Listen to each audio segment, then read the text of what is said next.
वर्णन कीजिए।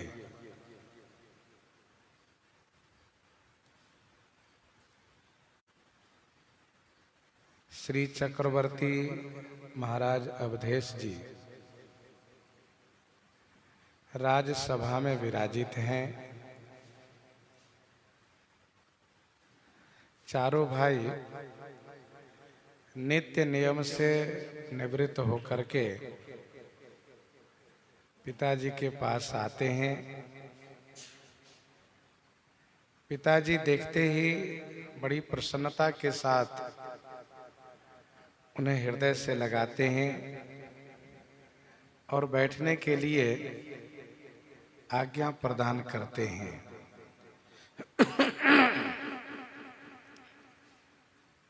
श्री राम जी चारों भाई बैठ जाते हैं तो सभा के लोग श्री राम जी को देख करके बड़ी शीतलता को महसूस करते हैं, मानो उनके दर्शन के लिए सब प्यासे थे, संतप्त थे। अब जब दर्शन प्राप्त कर लिए हैं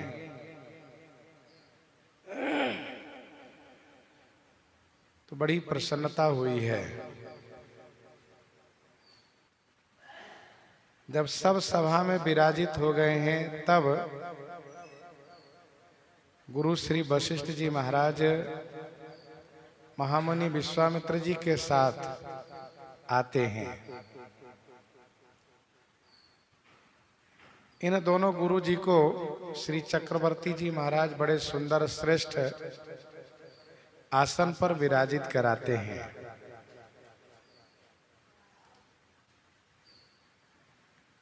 अपने चारों पुत्रों के सहित गुरु जी की पूजा करते हैं। तो गुरु जी महाराज श्री राम जी को देख करके अनुराग में भर जाते हैं।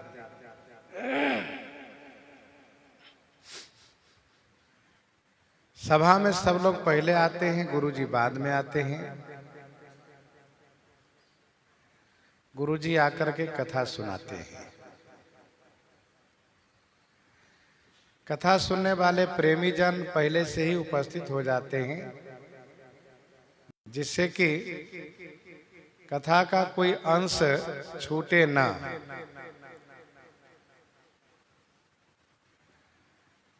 श्री गुरु वशिष्ठ जी महाराज नित्य कथा सुनाया करते हैं। वेद पुराण वशिष्ठ बखानहि। आज भी कथा सुना रहे हैं। कहहि वशिष्ठ धर्म इतिहासा, सुनहि महिष सहित रनिवासा। सुनहि महिष सहित रनिवासा।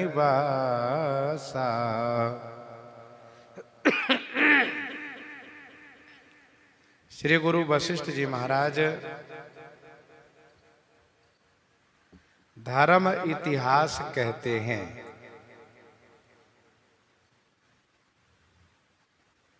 महिष श्री अवधेश जी महाराज रनिवास के सहित श्रवण करते हैं। कथा श्रवण में प्रधानता श्री चक्रवर्ती जी की है। अपने पूरे परिवार के साथ कथा श्रवण करते हैं।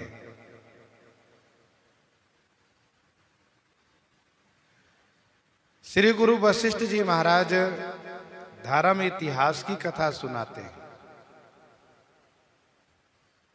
धर्म जैसे कि वर्ण धर्म है, आश्रम धर्म है, राज धर्म है, दान धर्म है,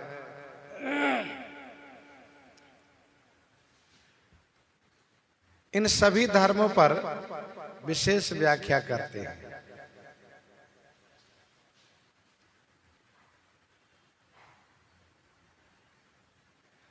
धर्म की व्याख्या करने में धर्मात्माओं का नाम लेते हैं। अमुक धर्मात्मा हुए जिन्होंने इस प्रकार से अपने जीवन में धर्माचरण किए।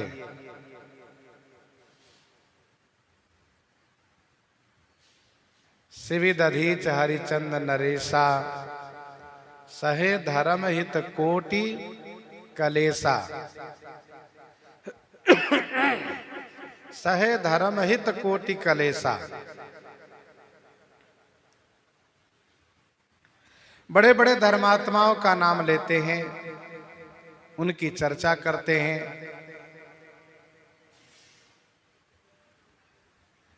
जब धर्मात्माओं की चर्चा करने लगे, उसी में नाम आया श्री विश्वामित्र जी का। तो श्री विश्वामित्र जी की कथा गाने लगे श्री वशिष्ठ जी महाराज। मुनि मन आगम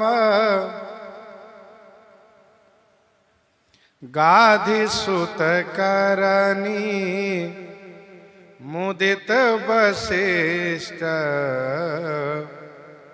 विपुल विधि बरनी। मुदित वशिष्ठ विपुल विधि बरनी। मुनि मन अगम गाधि सुत करनी। मुनि के मन से अगम, मुनि के मन से अगम गाधि सुत महर्षि विश्वामित्र जी की करनी को श्री वशिष्ठ जी महाराज मुदित माने प्रसन्न होकर के विपुल विधि बरनी। विपुल विधि माने अनेक प्रकार से वर्णन किए।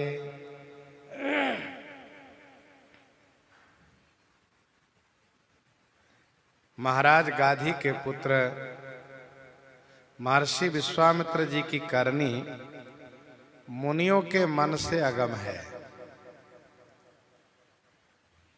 महर्षि ने जो करनी की है, उस करनी को मुनि लोग मन से भी करने में सोच नहीं सकते। मन से भी सोचने में अगम उनको लगता है। श्री वशिष्ठ जी महाराज बड़ी प्रसन्नता के साथ खुश होकर के अनेक प्रकार से वर्णन किए। विपुल विधि बरनी। कहने का भाव यह है कि लोग यह ना सोचे कि श्री विश्वामित्र जी और श्री वशिष्ठ जी में विरोध था, तो विरोध के कारण महर्षि विश्वामित्र जी की कथा गाने में कुछ कमी किए हो, ऐसा न सोचे। इसलिए गोस्वामी जी कहते हैं कि विपुल विधि बरनी।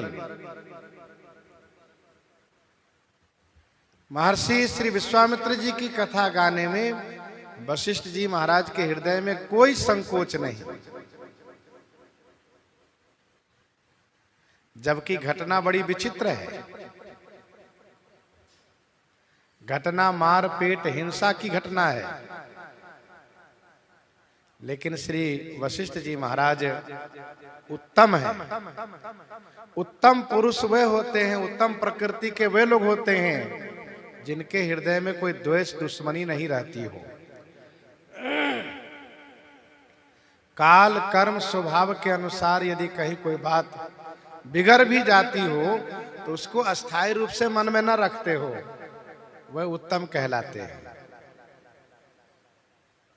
दोहावली 352 में गोस्वामी जी ने लिखा, उत्तम मध्यम नीच गति। उत्तम मध्यम नीच गति पाहन सिकता पानी। उत्तम मध्यम नीच गति पाहन सिकता पानी। प्रीति परीक्षा तिहुन की, बैर बीते क्रम जानी। उत्तम मध्यम नीच गति पाहन सिकता पानी, प्रीति परीक्षा तिहुन की, बैर बीती क्रम जानी। अर्थात उत्तम पुरुष का प्रेम कैसा होता है? कहा पत्थर के लकीर जैसा। मध्यम पुरुष का प्रेम होता है बालू के चिन्ह जैसा, बालू के लकीर जैसा। और नीच लोगों का प्रेम होता है पानी के लकीर जैसा। और विरोध भाव में उल्टा करके देखिए, उत्तम पुरुष का बैर होता है पानी में लकीर जैसा। पानी में चिन्ह मार दीजिए, मिट गया तुरंत। किसी कारणवश कोई विरोध हुआ, फिर वो समाप्त हो गया। मध्यम पुरुष का बैर और प्रेम सामान्य होता है, लेकिन नीच लोगों का जो बैर होता है वह पत्थर के लकीर जैसा होता है। प्रीति परीक्षा तिहुन की, बैर बीते क्रम जानी। तो श्री गुरु वशिष्ठ जी महाराज विस्तार से इनकी कथा गायन किए हैं। वाल्मीकि रामायण में इनकी कथा विस्तार से वर्णित है। लगभग 10 सर्ग में, 10-15 सर्ग में बालकांड में कथा वर्णित है। 51 से लेकर के 65 सर्ग तक है।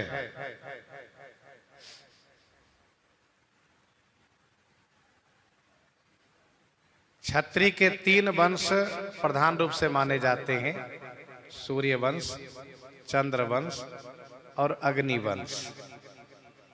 ये 3 वंश क्षत्रिय के हैं।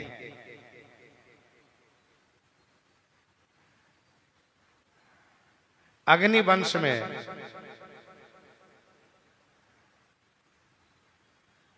महाराज कुशास हुए, कुशास से कुशिक हुए, कुशिक से कुशनाभ हुए और कुशनाभ के पुत्र गाधी हुए।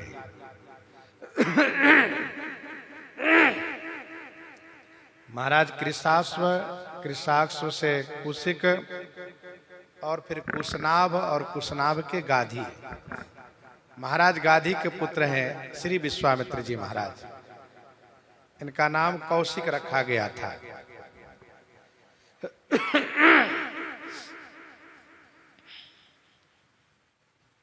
गाधी की एक कन्या थी जिनका नाम था सत्यवती। उस समय में अपने योग्य, अपने बराबर के किसी और में गुण धर्म न देखते हुए श्री ऋचिक जी को अपनी कन्या के कन्यादान किए। श्री ऋचिक जी को कन्यादान किया, अर्थात ऋचिक जी के साथ अपनी कन्या का विवाह किए। महाराज गाधी चाहते थे कि कोई श्रेष्ठ हो जिनको मैं अपनी बेटी के साथ विवाह करूं, कन्यादान करूं। उन्होंने ऋचिक जी को पाया और श्री ऋचिक जी के साथ अपनी बेटी सत्यवती जी का विवाह किया।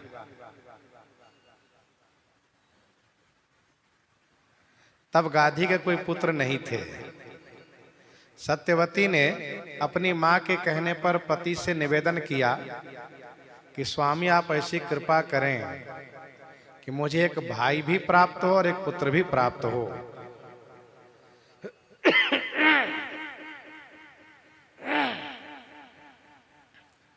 श्री ऋचिक जी ने रामर्चन महायज्ञ कराया। श्री रामर्चन महायज्ञ कराया और उसमें 2 तरह के प्रसादी के लिए व्यवस्था किए। एक प्रसादी अपनी पत्नी के लिए और एक प्रसादी अपनी सास के लिए। पत्नी वाले प्रसाद में ब्राह्मणत्व की, उसमें शक्ति की कल्पना की है, ब्राह्मणत्व की शक्ति की कल्पना की है कि इसमें ब्राह्मणत्व हो, और जो अपनी पत्नी की माता के लिए जो प्रसाद रखा है उनमें क्षत्रियत्व शक्ति की कल्पना महाराज ने की है। अर्थात पत्नी के लिए वह प्रसाद हो जिसमें ब्राह्मण पुत्र हो, और सास के लिए वह प्रसाद जिसे क्षत्रिय हो। क्षत्रिय हो जो भूमि के पालक हो, क्योंकि महाराज गाधी तब क्षत्रिय हैं, बिल्कुल सही बात है, अग्नि वंश के क्षत्रिय हैं ये। अब जब ये प्रसाद अपनी पत्नी को ऋचिक जी दे करके स्नान आदि को चले गए, तो इनकी पत्नी ने अपनी मां से कहा कि ये प्रसादी आपके लिए है, ये मेरे लिए है। तो उनकी मां ने कहा कि देखो बेटी, सभी कोई अपने ही पुत्र को सभी प्रकार से गुणवान रूप में देखना चाहता है। सर्वगुण संपन्न, सर्व विद्या संपन्न, सर्व कला संपन्न अपने पुत्र को ही चाहता है। तो स्वाभाविक है कि तुम्हारे पति तुम्हारे लिए जो प्रसाद तैयार किए हैं उसमें विशेष है, और मेरे लिए किए हैं उसमें सामान्य व्यवस्था है, और मेरे पुत्र को पृथ्वी का राज्य संचालन करना है, और तुम्हारे बेटे को तपस्या करनी है। भाई ऋषि पुत्र ब्राह्मण पुत्र क्या करेंगे? विद्या पढ़ेंगे, तपस्या करेंगे। तो तुम्हारे बेटा तपस्या करेंगे, मेरा बेटा जो होगा वो भूमि का पालन करेगा। इसलिए बेटी ये काम करो, तुम प्रसादी बदल लो, अपनी प्रसादी मुझे दे दो और मेरे वाला प्रसादी तुम ले लो। तो माँ के प्रति बेटी का बड़ा प्रेम है, माँ के कहने पर उन्होंने प्रसादी को बदल लिया और दोनों प्रसाद पा भी लिए। जब श्री ऋचिक जी को यह पता चला तो श्री ऋचिक जी ने अपना हाथ माथे पर रखा और कहा, देवी तुमने अच्छा नहीं किया। कहा क्यों? कहा इसका परिणाम क्या होगा तुम जानती हो? तुम्हारा बेटा घोर स्वभाव वाला क्षत्रिय हो जाएगा और तुम्हारा भाई शांत स्वभाव वाला ब्राह्मण बन जाएगा। तो सत्यवती जी ने तुरंत पांव पकड़ लिया, स्वामी मेरा बेटा घोर स्वभाव वाला न हो। तो ऋचिक जी ने कहा, ठीक है, तुम्हारा बेटा शांत स्वभाव का हो जाएगा, मैं व्यवस्था कर देता हूं, लेकिन तुम्हारा पौत्र, बेटे का बेटा, वह वही स्वभाव का होगा। तो सत्यवती जी ने कहा, ठीक है, चलिए कोई बात नहीं, मेरा बेटा घोर स्वभाव वाला न हो, वो शांत रहे। तो ऋचिक जी के पुत्र हुए जामदग्नि, जामदग्नि जी के बेटे हुए परशुराम। ब्राह्मण होते हुए भी घोर स्वभाव वाले, क्षत्रिय का गुण वाले हैं वे। इधर जिन्होंने कहा था कि तुम्हारा भाई ब्राह्मण स्वभाव का होगा, ये वही हुए विश्वामित्र जी। वैसे कथा में और भी बात कही गई है, रामर्चन यज्ञ के प्रभाव से और भी इनकी संतान हुई है, लेकिन कथा प्रस्तुत है महर्षि विश्वामित्र जी की। तो विश्वामित्र जी का जन्म हुआ श्री रामर्चा यज्ञ के प्रसाद के प्रभाव से।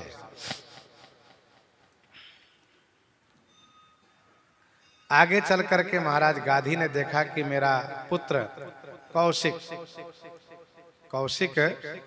सब योग्य हो चुका है, राज्य का संचालन करने योग्य हो गया है, इनको राज्य पद पर अभिषिक्त किया, राजा बना करके आप चले गए जंगल में तपस्या करने के लिए। कौन? गाधी महाराज। अब श्री कौशिक जी महाराज राज्य का संचालन करते हैं, बड़े धर्मात्मा हैं। एक बार तीर्थ यात्रा के लिए बड़ी संख्या में सेना लेकर के अंगरक्षक मंत्री आदि सब लेकर के निकल पड़े। तीर्थ यात्रा करते करते आबू पर्वत पर पहुंचे।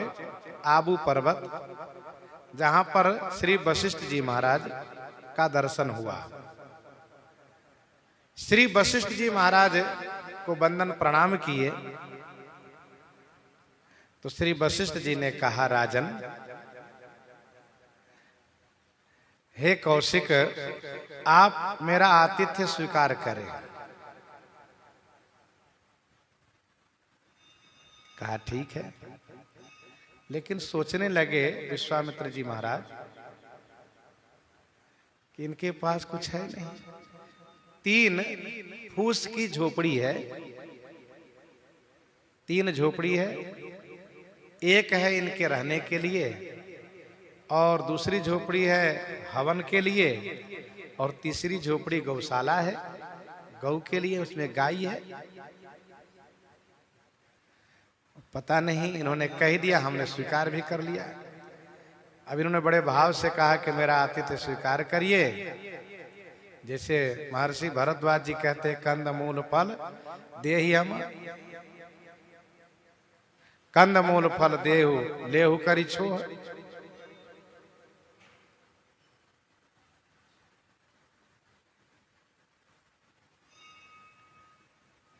श्री विश्वामित्र जी सोच ही रहे थे कि श्री वशिष्ठ जी महाराज ने अपनी उस गौ की ओर देखा जिनका नाम सबला है, जो कामधेनु की बछिया है, नंदनी सबला है।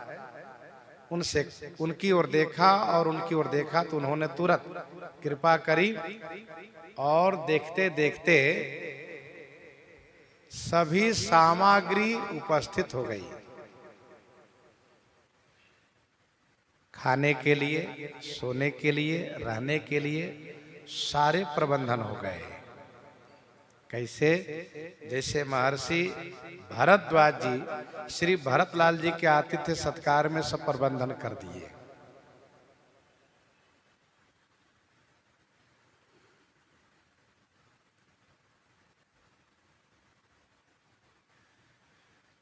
अब कौशिक जी देखते रह गए, इनकी आंखें खुली रह गई, इतने सामान। ये हैं तपस्वी श्री वशिष्ठ जी महाराज। देखने के लिए पास में कुछ भी नहीं है और इनके पास सब कुछ है।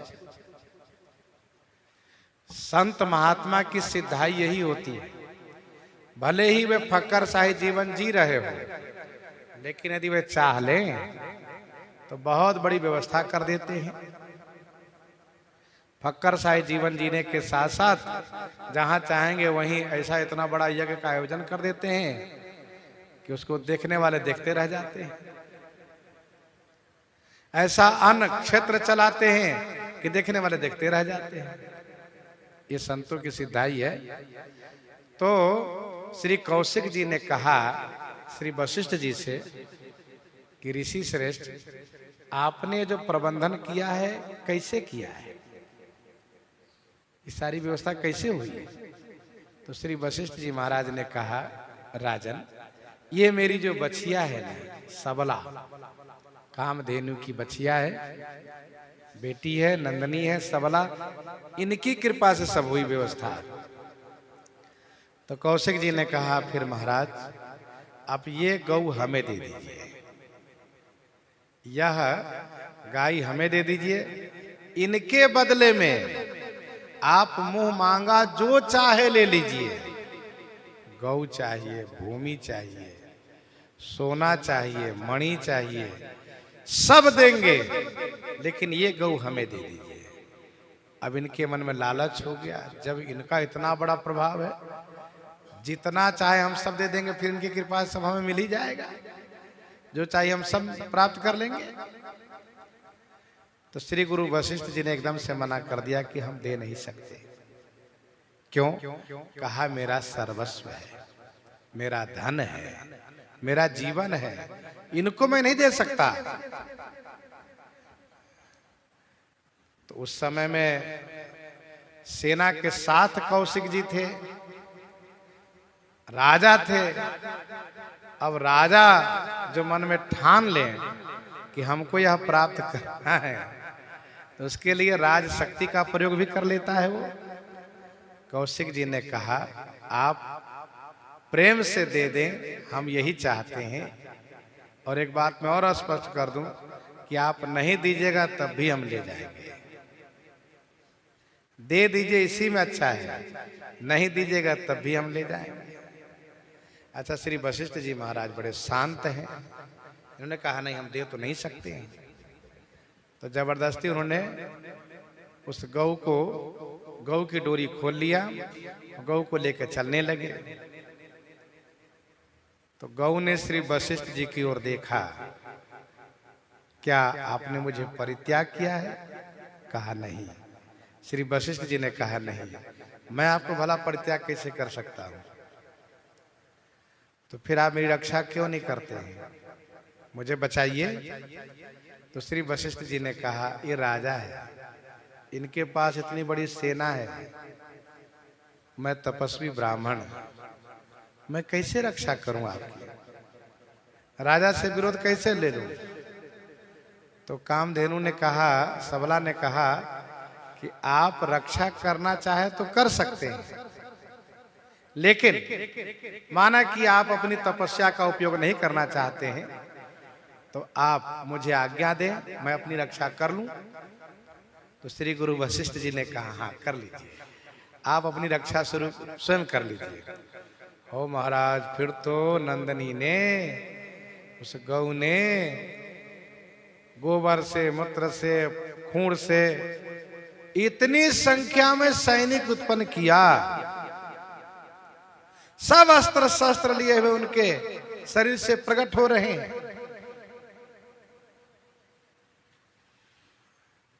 और फिर इनके श्री विश्वामित्र जी के सैनिकों को समाप्त कर दिया। विश्वामित्र जी महाराज अकेले बच गए, जैसे तैसे भागकर आए, अपने पुत्रों से कहा, इनके पुत्र लोग आए, उनको भी मार दिया। अब विश्वामित्र जी सोचने लगे अब मैं क्या करूं, मेरे पास कुछ बचा ही नहीं।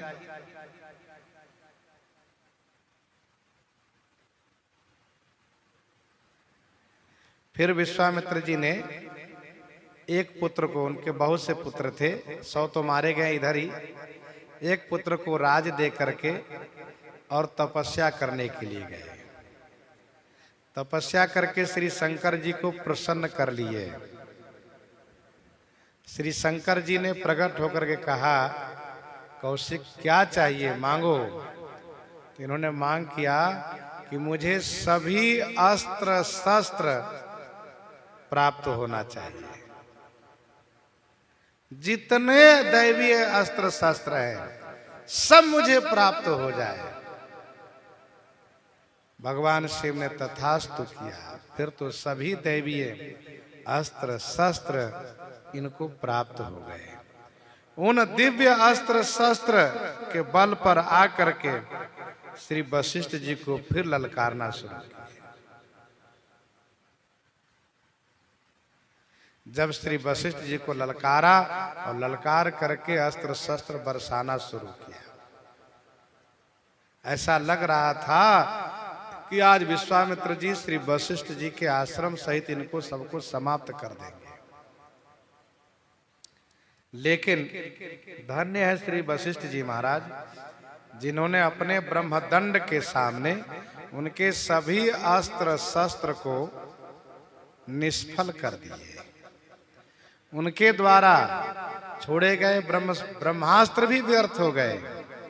कोई दैवीय अस्त्र शस्त्र उनका काम नहीं किया। ये श्री वशिष्ठ जी का ब्रह्मदंड का प्रभाव है।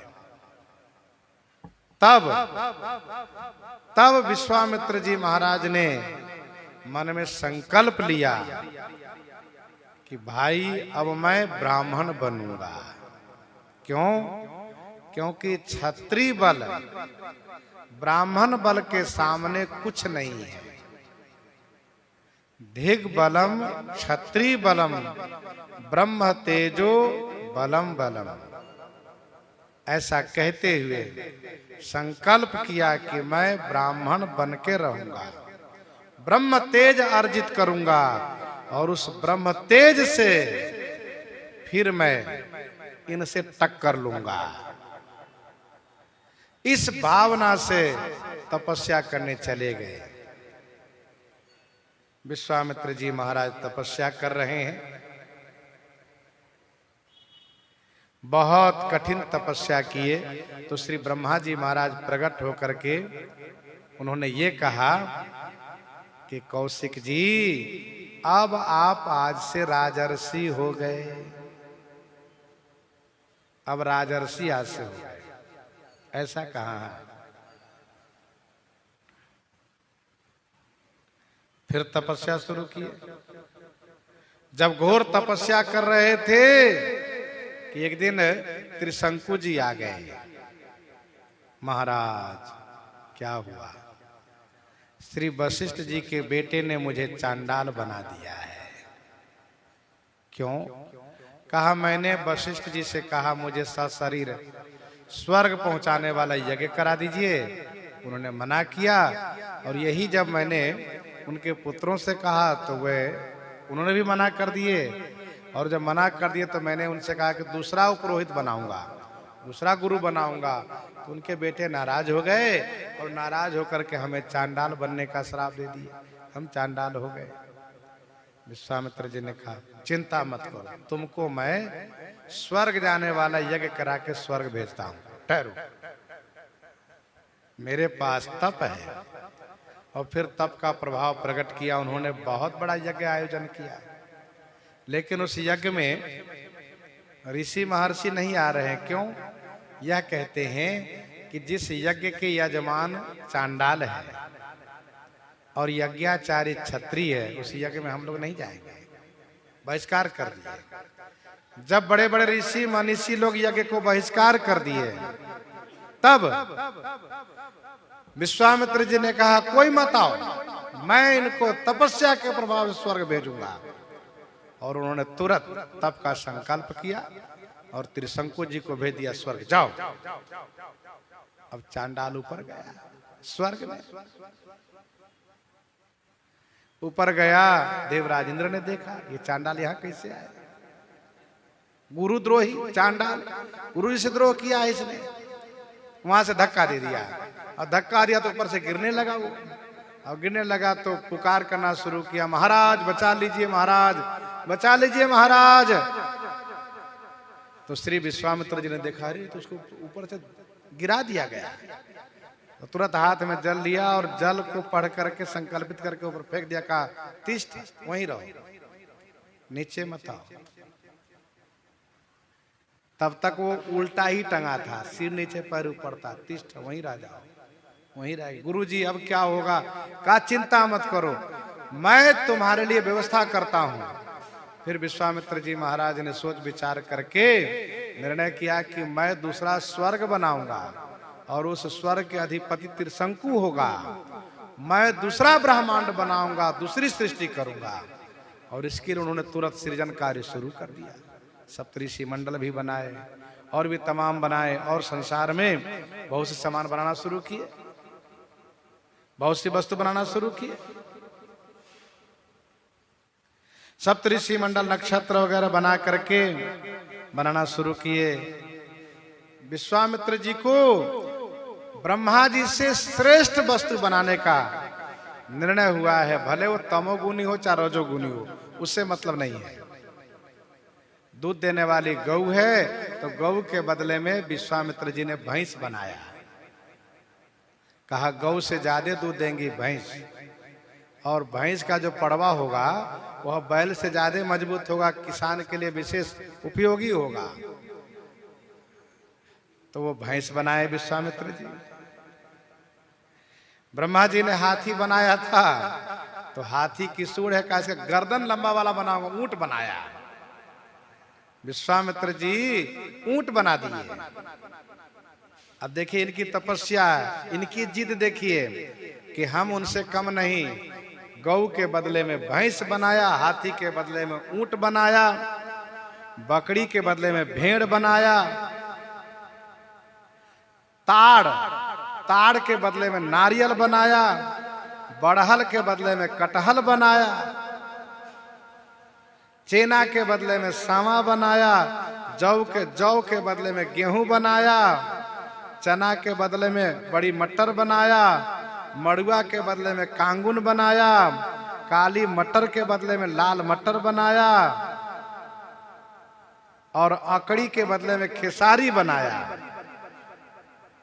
गम्हड़ी धान ब्रह्मा जी बनाए थे, गम्हड़ी धान, उसके बदले में इन्होंने अगहनी धान बनाया। बहुत तेजी से कार्य शुरू कर दिए हैं। योजना क्या है? जब मैं अच्छी अच्छी चीज, विशेष उपयोगी चीज बनाऊंगा तो स्वाभाविक है कि लोगों की ओर लोगों में आकर्षण होगा और सब फिर हमें स्वीकार करेंगे। जब ब्रह्मा जी और विश्वामित्र जी के बारे में जब चुनाव होगा कौन श्रेष्ठ है, तो जनता हमें चुनेगी। इस उद्देश्य से विश्वामित्र जी महाराज बहुत कुछ बना दिए। ब्रह्मा जी महाराज को लगा कि अब क्या होगा बताओ, एक ब्राह्मण में 2 सृजनहार, कैसे काम चलेगा। भगवान से उन्होंने कहा तो भगवान ने कहा कि आप जाकर उनको समझाइए, मनाइए। तो श्री ब्रह्मा जी ने विश्वामित्र जी से कहा, देखिए कार्य एक ही कर पाएंगे, इसीलिए आप ऐसा करें, त्रिशंकु को वहीं पर हम स्वर्ग के सुख का व्यवस्था कर दे रहे हैं, त्रिशंकु को वहीं पर स्वर्गीय सुख की व्यवस्था कर दे रहे हैं, और आपने जो भी वस्तुएं बनाई हैं सबको हम अपने सृष्टि में, अपने संसार में मिला लेते हैं। अब आप शांत हो जाइए, तपस्या कीजिए। आप चले थे कुछ और करने कुछ और लग गए। आप चले थे ब्रह्मर्षि बनने के लिए और बनने लगे सृजनहार, तो ये ठीक नहीं है। इसीलिए आप मेरी बात मान जाइए, जो भी आपने बनाया है सबको हम अपने संसार में, सृष्टि में मिला लेते हैं और उसको स्वर्गीय सुख की व्यवस्था कर देते हैं। विश्वामित्र जी शांत हुए, कहा ठीक, मेरा उद्देश्य केवल इतना ही है कि उसको सुख मिलना चाहिए, त्रिशंकु को तो सुख मिले। तो उनको सुख मिलने लगा। इसके बाद विश्वामित्र जी महाराज जगह बदल दिए। ऐसा है कि जब उनको एक जगह पर विक्षेप होता है दूसरी जगह चले जाते हैं। अब जगह बदल दिए, चले गए तपस्या करने के लिए। बहुत दिन तक तपस्या किए,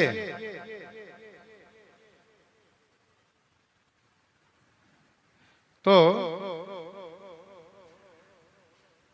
इंद्र को चिंता होने लगी, ये तो बहुत बड़े तपस्वी है, कहीं ब्रह्मर्षि पद न चाह करके और इंद्र पद चाह लिए तो क्या होगा, फिर तो मेरे लिए समस्या खड़ी होगी। राजा त्रिशंकु के लिए ब्रह्मा बन बैठे थे और कहीं ऐसा न हो कि मेरा इंद्रासन में चाहने लगे, तब क्या होगा। ऐसा सोच करके उन्होंने एक अप्सरा को भेजा, मेनका को। मेनका आई और उनके प्रेम में विश्वामित्र जी महाराज खो गए। काफी वर्ष बीत गए। इस बार की तपस्या वहां चली गई, इनमें चली गई। बड़ा कष्ट हुआ। इसके बाद फिर जगह बदल दिए, चले गए पुष्कर। पुष्कर में तपस्या करने लगे श्री विश्वामित्र जी महाराज। तो जब वहां तपस्या कर रहे थे तो राजा अम्बरीश के यज्ञ पशु को चुरा लिया गया था, उसमें छल हुआ था और उस यज्ञ पशु के बदले में मनुष्य के बलि देने की बात हो गई थी। कलह भेद से और भी राजा के नाम है, इसको भी ध्यान रखिएगा। तो राजा अम्बरीश के यज्ञ पशु के बदले में, पशु चुरा लिए गए तो उसके बदले में मनुष्य की बलि मांगी गई है ब्राह्मण कुमार के लिए। तो ब्राह्मण कुमार की खोज में सुनह सेब के पास गए।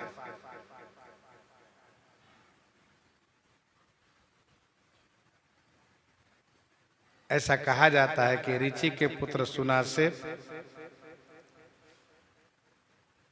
3 पुत्र थे उनके,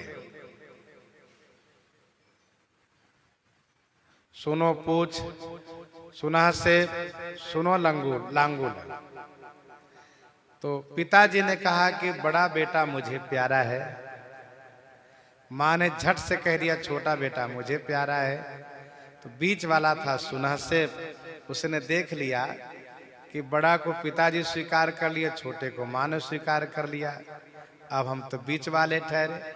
इन्होंने तुरंत अपने से कहा कि हम चलेंगे। पिताजी संकोच में ना दे पावे, ना कह पावे, लेकिन अपना अपना प्रिय पुत्र तो चुन लिए दोनों, बीच का हम बचे। एक बार बड़े प्रसिद्ध कथावाचक कह रहे थे कि भाई बीच वाले ही प्राय साधु बनते हैं, बीच वाले ही प्राय साधु बनते हैं। पहले बड़े वाले और छोटे वाले की व्यवस्था तो हो जाती बढ़िया से, बीच वाले बेचारे रहते हैं, वो सोचते चलो बाबा जी बन जाओ।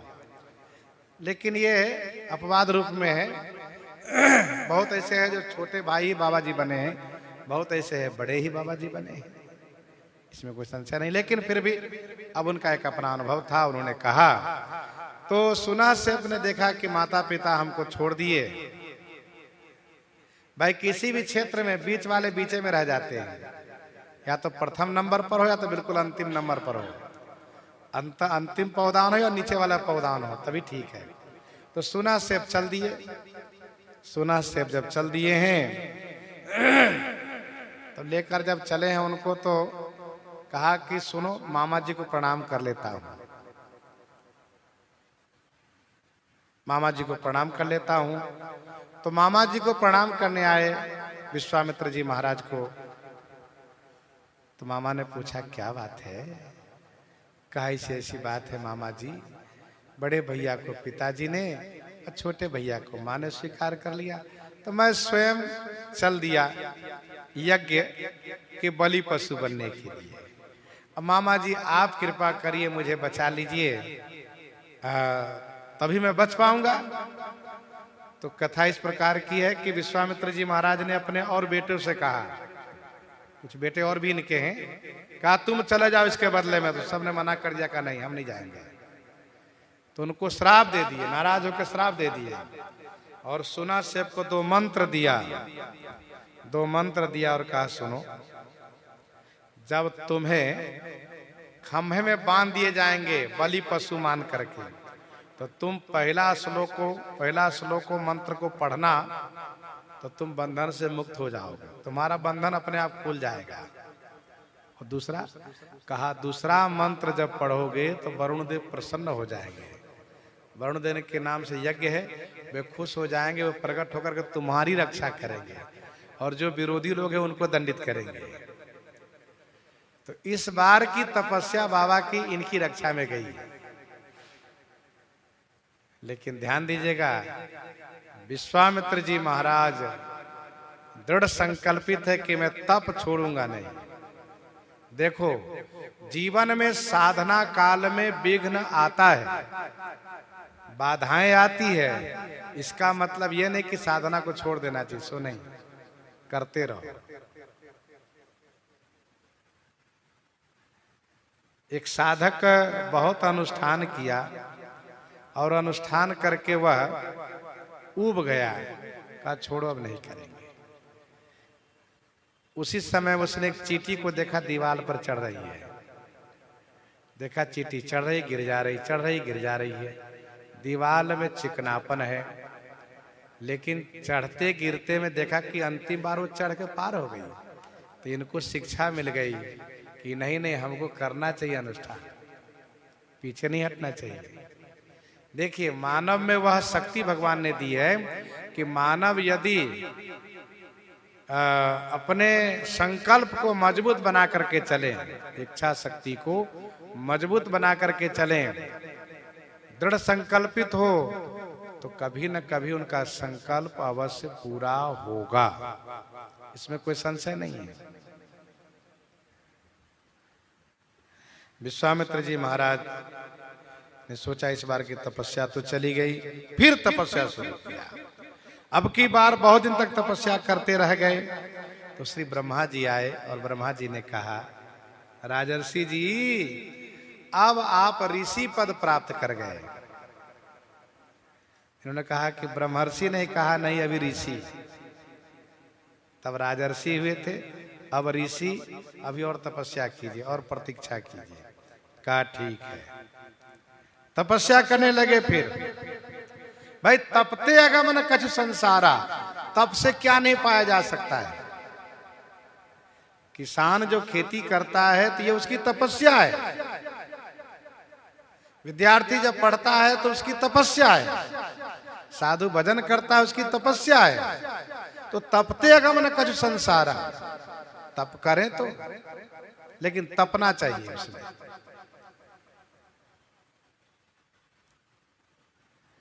फिर बहुत दिन तक तपस्या किए। तपस्या कर रहे थे कि अचानक इंद्र द्वारा भेजी गई रंभा नाम की अप्सरा आ गई। अब की बार बड़े सावधान हैं, अब की बार सावधान हैं। उनमें अनुरक्त तो नहीं हुए, उनके हाव भाव प्रेम में अनुरक्त तो नहीं हुए, लेकिन क्रोध जरूर आ गया। और क्रोध आ गया तो उनको श्राप दे दिए। श्राप दे दिए तो फिर इनको तप चला गया। देखो, क्रोध करने के बाद तप समाप्त हो जाता है। करहि क्रोध जिमि धर्म ही दूरी, तप चला गया इनका। फिर अब पुनः जगह बदल करके फिर तपस्या शुरू किए। बहुत दिन तक तपस्या किए, बहुत दिन तक तपस्या किए। तो श्री ब्रह्मा जी आए। ब्रह्मा जी ने कहा, ऋषि जी अब आप महर्षि हो गए। कहा अभी भी ब्रह्मर्षि हम नहीं हुए। कहा नहीं, अभी महर्षि हुए। राजर्षि, ऋषि, अब महर्षि हुए और तपस्या कीजिए। कहा ठीक है। अब की बार इन्होंने निर्णय किया कि जब तक मुझे ब्रह्मर्षि पद नहीं देंगे ब्रह्मा जी, मैं तप छोड़ूंगा नहीं, और कुछ खाऊंगा नहीं, कुछ पीऊंगा नहीं, और यूं ही मैं तप में लगा रहूंगा। हठ न छूट छूटे बरु देहा, यह दृढ़ संकल्प करके तप करने लगे। बहुत दिन तपस्या की। तप का पूरा चरण पूरा हुआ, मतलब तप का समय पूरा हुआ, तो सोचा कि प्रसाद पालूं। तो प्रसाद तैयार किए, और प्रसाद पाने ही वाले थे कि देवराज इंद्र ब्राह्मण बन के आ गए और इन्होंने भोजन मांग किया। तो विश्वामित्र जी महाराज उनको दे दिए उनको। अब सोचा कि कुछ नहीं खाऊंगा, अब तपस्या करूंगा।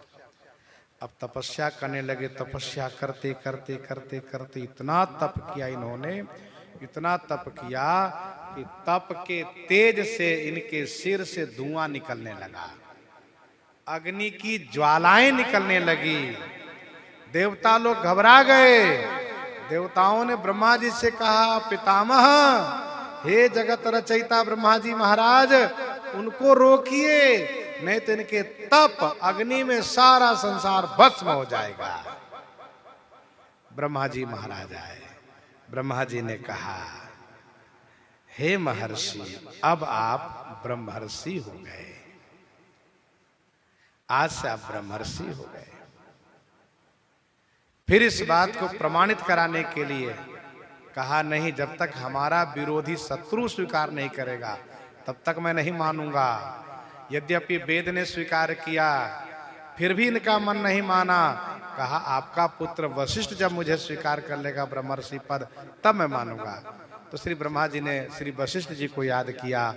श्री वशिष्ठ जी आए और उन्होंने कहा, ब्रह्मर्षि जी। तब खुश हो गए। फिर मन का बैर भाव खत्म भी हो गया। बहुत दिन तक तपस्या करते रह गए। अब शुद्ध ब्रह्मर्षि हो गए। अब शुद्ध ब्रह्मर्षि हो गए तो बातें रही नहीं, अब उनके मन में बातें नहीं रह गई। लेकिन हुआ क्या, कुछ दिन के बाद फिर विश्वामित्र जी में रोष आ गया। क्यों? क्योंकि श्री वशिष्ठ जी महाराज कभी कभी उनको राजर्षि कह दिया करते थे। राजर्षि विश्वामित्र, राजर्षि ब्रह्मर्षि विश्वामित्र। तो विश्वामित्र जी को बड़ी चीड़ हो गई, ये बाबा जी मुझे शांति से जीने नहीं देंगे, मैं इनको समाप्त कर दूंगा। सारी दुनिया मुझे ब्रह्मर्षि कहती है और ये जो है कभी न कभी मेरे बारे में कुछ न कुछ बोल देते हैं। तो एक दिन पूर्णिमा की रात को कुटिया के पास पहुंच गए तलवार लेकर के, आज मार दूंगा श्री वशिष्ठ जी को।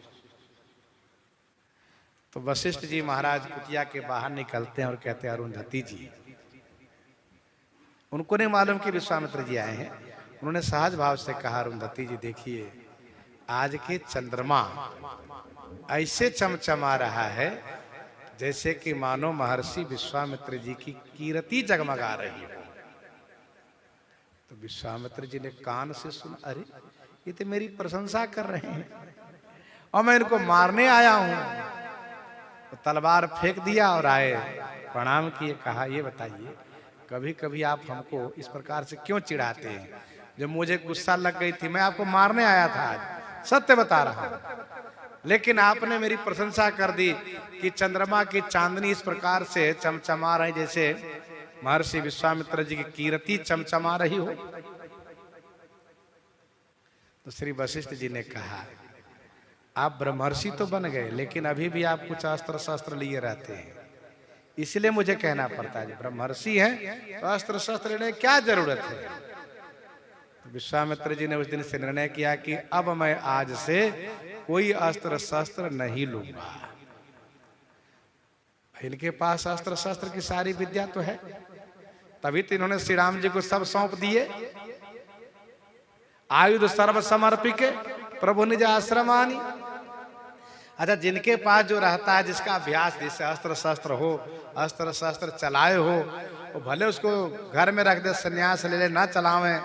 जैसे श्री परशुराम जी महाराज श्री कश्यप जी के कहने से बिल्कुल शांत हो गए थे, लेकिन अब कभी कभी तो वो स्वभाव प्रकट हो ही जाता है। श्री परशुराम जी लिए फरसा कभी लहराने लगते हैं, वैसे विश्वामित्र जी महाराज कभी कभी इनका स्वभाव आ जाता है, भाई हमारे पास है शक्ति, उसका भी प्रयोग कर सकता हूं। तो सो नहीं, श्री वशिष्ठ जी ने कहा कि नहीं, ये सब नहीं करना चाहिए। ब्रह्मर्षि का मतलब शुद्ध ब्रह्मर्षि बन के आप रहिए ना। उस दिन से उन्होंने मान लिया और तब के बाद से फिर कभी कोई विरोध इन दोनों में नहीं हुआ। मुनि मन अगम गाधि सुत करनी, मुदित वशिष्ठ विपुल विधि बरनी। बोले बाम देव सब साची, कीरति कलित लोकति हूँ माची। बोले बाम देव सब साची, कीरति कलित लोकति हूँ माची। श्री वामदेव जी ने कहा, सब साची। श्री वशिष्ठ जी ने कथा सुनाई तो श्री वामदेव जी महाराज उसे अनुमोदन किए। कहाँ ही सुनहि अनुमोदन करें। श्री गुरु वशिष्ठ जी कहते हैं, महाराज श्री चक्रवर्ती जी सुनते हैं और श्री वामदेव जी अनुमोदन करते हैं। बोले वाम देव सब साची, कीरते कलित लोकते हूँ माची। जय हो श्री विश्वामित्र जी महाराज की जय हो। इनकी कलित कीरति, कलित माने सुंदर कीरति, तिहु लोक, तीनों लोक में माची माने फैली हुई है। बोले वामदेव सब साची, कीरति कलित लोकते हूँ माची। जहां बहुत बड़ी प्रशंसा की जा रही हो तो वहां अतिशयोक्ति की संभावना रहती है। अतिशयोक्ति का मतलब बढ़ाकर कहना, झूठ भी कह देना। लेकिन श्री वामदेव जी ने कहा कि यहां पर ना कोई अतिशयोक्ति है, ना कोई बढ़ाकर कहा जा रहा है, क्योंकि महर्षि विश्वामित्र जी की करनी ही ऐसी है जो मुनि के मन से भी अगम है।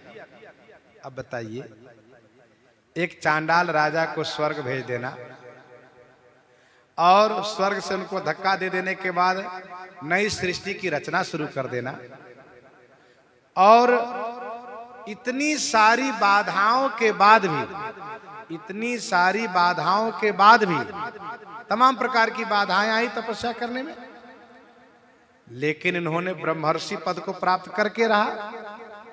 इन्होंने ब्रह्मर्षि पद को प्राप्त कर ही लिया, अर्थात क्षत्रिय से ब्राह्मण बन गए। भाई कोई साधना करेगा, पुण्य कर्म करेगा, दूसरे जन्म में वह दूसरा वर्ण होगा, लेकिन विश्वामित्र जी महाराज इसी जन्म में क्षत्रिय से ब्राह्मण हो गए। और ये यूं ही नहीं, श्री ब्रह्मा जी से प्रमाणित कराए, सबसे प्रमाणित कराए कि आप ब्राह्मण हो गए। ये बड़ी बात हुई। केवल ब्राह्मण ही ने, ब्रह्मर्षि हो गए, श्रेष्ठ ब्रह्मर्षि। तो श्री वामदेव जी महाराज अनुमोदन किए।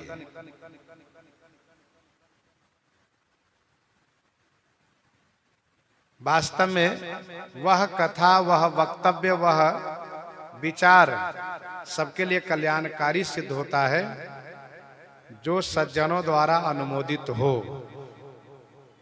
जैसे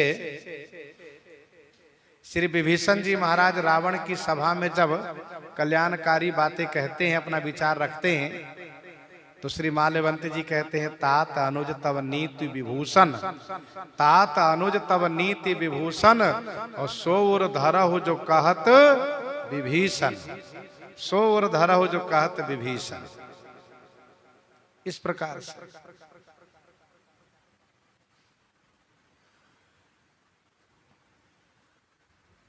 दोबारा जब श्री विभीषण जी ने अपना विचार रखा है और रावण ने इस विचार पर नाराजगी प्रकट होकर के पद प्रहार करके लंका से निष्कासित किया है, तब श्री विभीषण जी ने कहा कि राम सत्य संकल्प प्रभु सभा काल बस तोरी।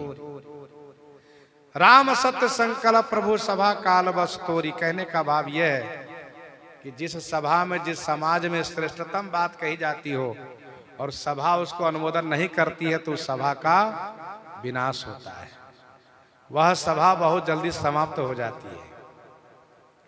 गोस्वामी जी कहते हैं, कीरति कलित लोक तिहु माची, सुंदर कीरति तीनों लोक में फैली हुई है। यह बात वामदेव जी ने कही। सुनि आनंद भयउ सब काहू, सुनि आनंद भयउ सब काहू, राम लखन उर अति ही उछाहू, राम लखन उर अति ही उछाहू, सुनि आनंद भयउ सब काहू। यह सुनकर के सब काहू माने सब किसी को बहुत आनंद प्राप्त हुआ। राम लखन उर अति ही उछाहू, मंगल मोद उछाहनित, जाहि दिवस यही भांति, उमगी अवध आनंद भरी, अधिक अधिक अधिकाति, अधिक अधिक अधिकाति। तो श्री अयोध्या जी में नित्य नए मंगलोत्सव हो रहे हैं। प्रसंग को आज हम लोग यहीं पर हृदयांगम करते हैं। आइए श्रवण करते हैं श्री भक्तमाल जी से।